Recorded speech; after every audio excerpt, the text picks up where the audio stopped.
So next we can see types of anemia. Okay, so major types of anemia include, one is iron deficiency anemia, and the second one megaloblastic anemia, then third pernicious anemia. These are the deficiency anemias. First one, as the name suggests, it is iron deficiency. Because of iron, hemoglobin, the heme part of the hemoglobin will be insufficient, and as a result of that, anemia will occur. Condition is known as iron deficiency anemia, otherwise known as microcytic hypochromic anemia. That is the other name of iron deficiency anemia. Microcytic hypochromic means RBC cells will be very hypochromic means very light color. It will not be correct to red color. So light color, and the cell will be abnormally small. Okay, so that is the other name for iron deficiency, microcytic hypochromic anemia. Megaloblastic anemia means it is due to the deficiency of folic acid. If the folic acid is not there, again the problem will be happening to erythrocytes. This one formation. Okay, so that condition is known as megaloblastic anemia.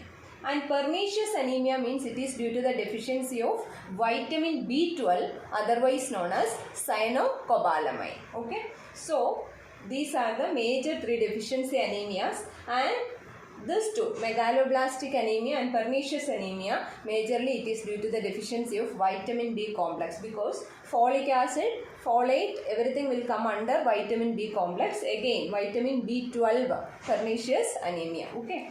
And next, management will be iron deficiency anemia.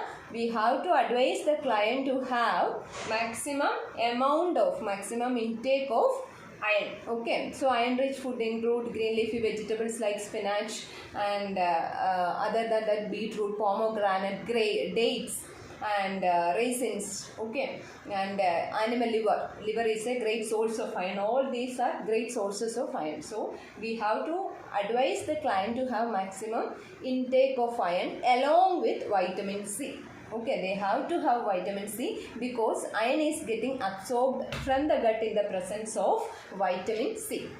Next, come to pernicious anemia. Pernicious anemia, actually one important thing is vitamin B12, it is going to see highly in the animal foods. Okay, plant foods, or for the vegetarians, they are at high risk of getting pernicious anemia. And one more thing, vitamin B12 is getting absorbed in the presence of intrinsic factor.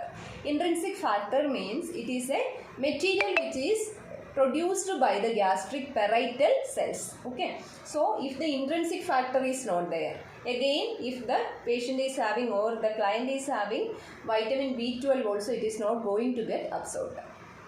Okay, so here one more question is there, like if the patient undergone for any gastrectomy, maybe total or partial gastrectomy, there are chances of absence of gastric parietal cells. So intrinsic factor will not produce, so there are also again chances of vitamin B12 deficiency. Okay, these are the major things related to types of anemia: iron deficiency anemia, megaloblastic anemia, and pernicious anemia. In this, the major points, one is iron along with vitamin C, and the second one is this one, gastric parietal cells, intrinsic factor with vitamin B12. And one more important thing is vitamin B12, the major sources are animal foods only. Okay.